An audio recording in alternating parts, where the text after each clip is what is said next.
नमस्कार साथियों, जय हिंद। आज जो चर्चा करेंगे वो चर्चा करेंगे जो आज बिहार में मीटिंग हो रही है उसके बारे में कि जिनके ऊपर लगे हैं भ्रष्टाचार के आरोप और जिनका है परिवार से कनेक्शन, यानी कि जिनके दादा परदादा सभी मुख्यमंत्री, प्रधानमंत्री, नेतागण बनते आए हैं, उनकी बात करेंगे। भ्रष्टाचारियों और परिवारवादियों का जो महासम्मेलन बिहार में हो रहा है, जानिए वो क्यों हो रहा है, क्यों लोग इकट्ठे हो रहे हैं एक साथ। ऐसा नीतीश कुमार ने क्या जादू चलाया? आदरणीय नीतीश कुमार जी, 9 साल में जो नहीं हो पाया वो अचानक हो गया, क्योंकि वो सारे भ्रष्टाचारी को अब सिर्फ नीतीश कुमार से उम्मीद है कि वही कुछ कर सकते हैं बचाने में हम सबको। जैसे उन्होंने लालू परिवार के साथ जुड़ के सरकार बनाई है, उसके बाद ये उम्मीद जगा है। सबसे पहले बात कीजिए वेस्ट बंगाल का। वेस्ट बंगाल यानी पश्चिम बंगाल। पश्चिम बंगाल की कमान किनके पास है? ममता बनर्जी के पास। ममता बनर्जी आए किसके साथ? अभिषेक बनर्जी जी के साथ। अभिषेक बनर्जी जी कौन है ये आप बढ़िया से जानते हैं। और अभिषेक बनर्जी जी का ही अभी थोड़े दिन पहले ही उनके ऊपर ईडी ने 1900 करोड़ का मामला दर्ज किया है, कोयले का घोटाला। जी हां, कोयले का घोटाला। देखा कैसे परिवारवाद और भ्रष्टाचार वेस्ट बंगाल में भी जुड़ा हुआ है। एक और बहुत बड़ा घोटाला हुआ था वहां पर, पॉन्जी स्कीम 20,000 करोड़ का। जी हां, 20,000 करोड़ का। तभी तो ये लोग सब बचने के लिए पटना आए हैं। और उसके बाद एक और हुआ रिक्रूटमेंट घोटाला 350 करोड़ का, जिसमें भी अभिषेक बनर्जी जी को ईडी और सीबीआई ने सम्मन किया है, कभी भी जेल जा सकते हैं।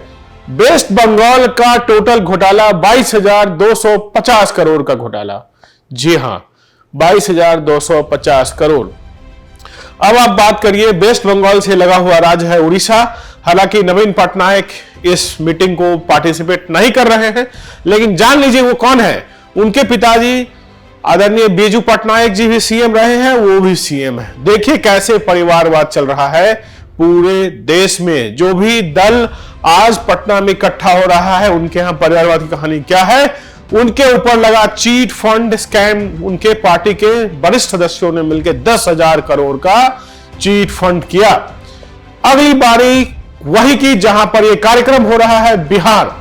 देखिए बिहार में कौन है? बिहार में है लालू प्रसाद यादव, राबड़ी देवी, तेजस्वी यादव, मीसा भारती, तेज प्रताप यादव और न जाने कितने उनके रिश्तेदार। ये सब एक ही परिवार से है। आज देखिए बिहार में ही परिवार बचाने की लड़ाई वो लोग लड़ रहे हैं। और घोटाला तो इतना बड़ा है, इतना बड़ा लिस्ट है। कुछ लिस्ट जो मुझे मिल पाया है, जैसे कि चारा घोटाला। चारा घोटाला जो आप सब जानते होंगे, एक बहुत चर्चित घोटाला है, जिसमें लालू यादव जी लंबे समय तक जेल में रहे हैं और हो सकता है आने वाले समय में फिर से उनको जेल जाना पड़े। चारा घोटाला 2400 करोड़ का। फिर लैंड फॉर जॉब्स, मतलब नौकरी के लिए आपको जमीन देना पड़ेगा, वो हुआ था 200 करोड़ का, जिसके अंदर तेजस्वी यादव जो अभी के डिप्टी सीएम हैं वो भी आरोपित हैं। और उसके बाद रेल मिनिस्टर थे, उस समय उन्होंने लोगों से पैसे लिए और लोगों को नौकरी का वादा किया।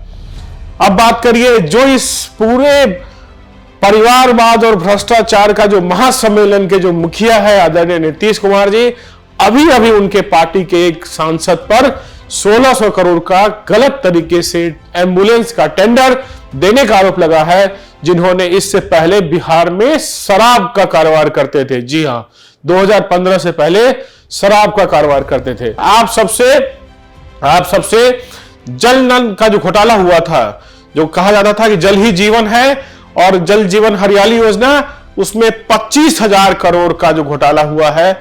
बिहार में कितनी जगह जो जल नल है, जो नलवा चल रहा है कि नहीं, वो आप सबको पता ही होगा। उसके बाद घोटाला हुआ टॉयलेट घोटाला, यानी कि शौचालय घोटाला, जिसमें 14-15 करोड़ का अमाउंट ऐसे ही कोई लेके भाग गया। उसके बाद हुआ सृजन घोटाला 1900 करोड़ का।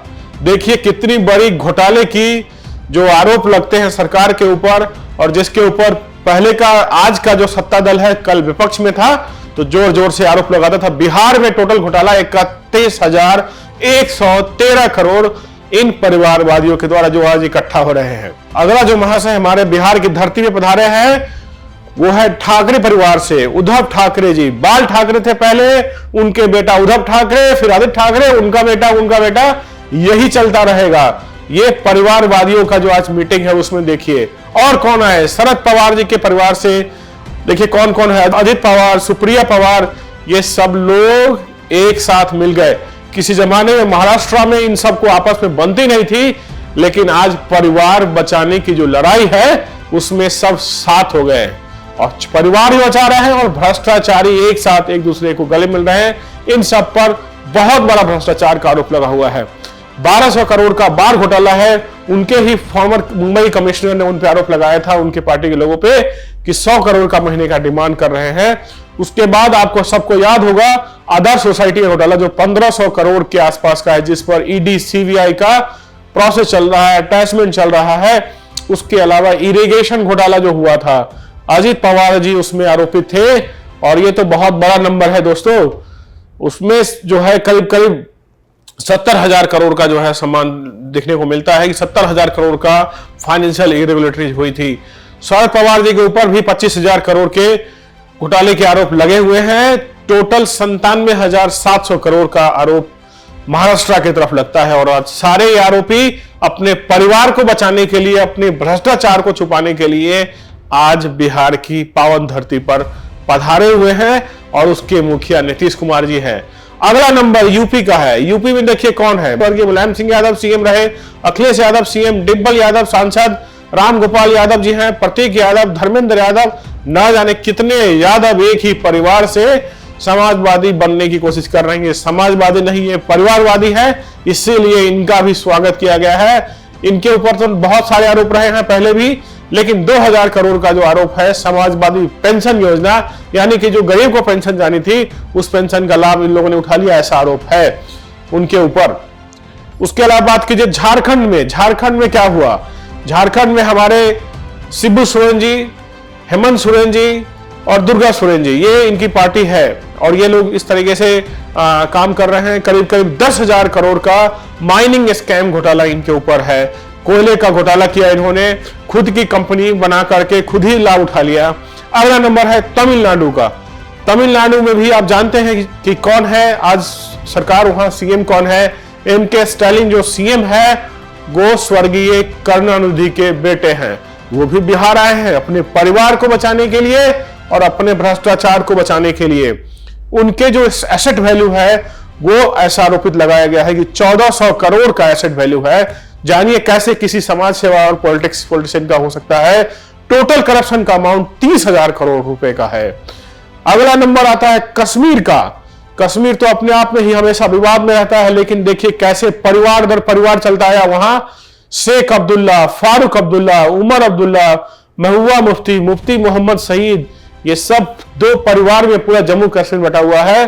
और भ्रष्टाचार तो इन्होंने इतने सफाई से किया है कि फारूक अब्दुल्ला ने, जब उन पर आरोप लगे हैं कि 100 करोड़ का क्रिकेट खेल के लिए जो पैसा मिला था उसको भी उन्होंने दबा दिया और उनकी प्रॉपर्टी भी अटैच की गई है।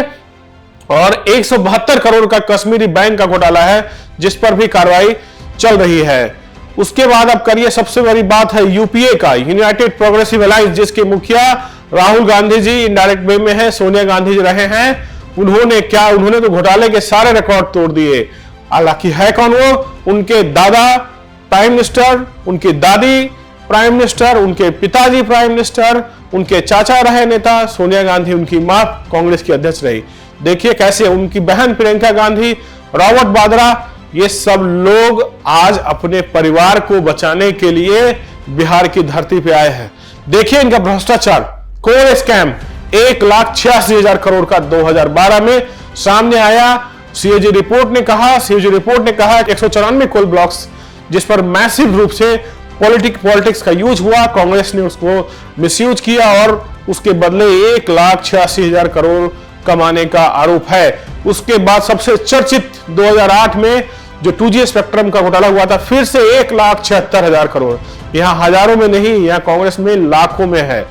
और उसके बाद देखिए 1,76,000 करोड़ के बाद क्या होता है, 2008 में फिर से एक टेलीकॉम लाइसेंस की बात होती है, 122 टेलीकॉम लाइसेंस की बात होती है। उसके अंदर भी फिर से घोटाले का दर चलता जाता है और ये सब चीजें आरोपित है, सब पे जो है कार्रवाई हुई, लेकिन फंसा कोई और फिर हुआ चौपर घोटाला 3600 करोड़ का 2012 में। घोटाले पे घोटाले चलते रहे। उसके अलावा जो है टाटा ट्रक घोटाला हुआ जिसमें 14 करोड़ का रिश्वत लिया गया। इस पे ईडी कार्रवाई कर चुकी है और इसमें लगातार रूप से जो है काम चल ही रहा है। और लेकिन हमारे देश का सिस्टम इतना स्लो है कि टाइम लगता है। कॉमनवेल्थ घोटाला आप सबको याद होगा, जहां पर हजारों की एसी लाखों में खरीदी गई थी, जहां न जाने क्या क्या स्कैम हुआ। 90 करोड़ घोटाला 2010 में कॉमनवेल्थ गेम के नाम से हुआ है। और इस गेम को पूरे विश्व ने देखा, हमारे काफी सारे लोग जीते इसके अंदर। और उससे पहले 1987 में हुआ था 1500 करोड़ का घोटाला, जिसको बोफोर्स घोटाले के नाम से जानते हैं, जब राजीव गांधी जी की सरकार थी। और अभी हाल फिलहाल में आपको पता ही होगा, जिसमें राहुल गांधी जी, सोनिया गांधी जी सब लोग बिल लेके बैठे हैं, वो है नेशनल हेराल्ड के, जिसमें 5000 करोड़ की एक एनजीओ की संपत्ति को अपने नाम पर इलीगल तरीके से ट्रांसफर कराने का आरोप है। टोटल कांग्रेस का अकेले का घोटाला होता है 3,72,000 करोड़। अब आप सोचिए, दिल्ली जहां देश की राजधानी है, वहां भ्रष्टाचार की ये पार्टी, आम आदमी पार्टी, कैसे अछूती रह जाएगी। बिहार में जाने से पहले उन्होंने सबसे पहले कहा कि हमारे यहां जो अध्यादेश लाया गया है उस पर आप लोग बात करिए, तब हम बात करेंगे। और यही आम आदमी पार्टी कांग्रेस को दिल्ली से भगा दिया, पंजाब से भगा दिया, और न जाने कहां कहां और भगाएगी, कि कांग्रेस का वजूद तो आप सबसे छुपा नहीं है। और दिल्ली में जब लीकर स्कैम हुआ तो 100 करोड़ का आरोप लगा है इनके ही डिप्टी सीएम पे, मनीष सिसोदिया जी के ऊपर। और एक मजेदार चीज देखिए, आंध्र प्रदेश में जो हमारे सीएम है वाईएस जगन मोहन रेड्डी, वो भी फॉर्मर सीएम वाईएस राजा रेड्डी के बेटे हैं, और उनके ऊपर भी बहुत तगड़े आरोप लगते आए हैं। तेलंगाना जो एक नया राज्य 2014 में बना, चंद्रशेखर राव जो अपना कैरियर कांग्रेस से शुरू करते हैं, फिर टीडीपी में जाते हैं, और आज तक वो सीएम बने हुए हैं। लेकिन देखिए उनके घर में कौन कौन नेता है। उनके घर में नेता है केटी रामारामन राव, जो लेजिस्लेचर है और कैबिनेट मिनिस्टर भी है, IT, municipal administration, urban development, सब मंत्रालय घर के अंदर। उनकी बेटी का नाम आपने सुना ही होगा, कविता, जिनको दिल्ली लीकर स्कैम के केस में उनको ईडी ने, सीबीआई ने, सब जगह सम्मान मिला हुआ है, उन पर भी कार्रवाई जारी है, भ्रष्टाचार के आरोप लगे हुए हैं। उनका भतीजा भी विधायक है। उसके अलावा इन्होंने सोचा भाई पूरा भारत जब परिवारवाद में घुस रहा है तो मैं कैसे पीछे रहूं। और टोटल जो करप्शन का आरोप है आज के इस पार्टी के लोगों का जो आज मिल रहे हैं, जो एक महासम्मेलन कर रहे हैं, वो है 5,75,639 करोड़ का घोटाला का नेतृत्व आज नीतीश कुमार जी कर रहे हैं। और ये बिहार के लिए दुखद है कि बिहार की धरती पर ऐसे लोग को एक साथ बुलाने का उन्होंने काम किया, हालांकि वो इसके लिए कुछ ही बोल दे। दोस्तों देखिए कि कैसे इन्होंने क्या काम किया है, और भ्रष्टाचार को परिवारवाद से जोड़ करके अब सब परिवार के लोग फंस रहे हैं, सबको ईडी सीबीआई से सम्मान मिल रहे हैं, और सबके केसेस हैं, सबको सारे केसेस जो मैंने बोला है ये इंटरनेट पे उपलब्ध है, इनके चार्जशीट उपलब्ध है, पढ़िए, जागरूक बनिए। ये वीडियो कैसा लगा जरूर बताइए, और फेसबुक पे देख रहे हैं तो हमारे फेसबुक पेज को लाइक कीजिए, सब्सक्राइब कीजिए, और यूट्यूब पे देख रहे हैं तो भी सब्सक्राइब कीजिए। कमेंट कीजिए कि कैसा लग रहा है इन भ्रष्टाचारियों के बारे में, क्या आप सहमत हैं इससे। ये जो परिवारवादी है, क्या ये लोकतंत्र के लिए सही है, ये अपने लिए काम करते हैं। लालू यादव को देख लीजिए, मुलायम सिंह यादव देख लीजिए, इन्होंने कितने यादव परिवार को आगे बढ़ाने का काम किया। ये सिर्फ और सिर्फ अपने परिवार के लिए काम कर रहे हैं, और आज जब भ्रष्टाचार में ये लोग फंस गए हैं तो अपने आप को बचाने के लिए ये आज महासम्मेलन बिहार में रखा गया है। जय हिंद, जय बिहार, जय हिंदुस्तान।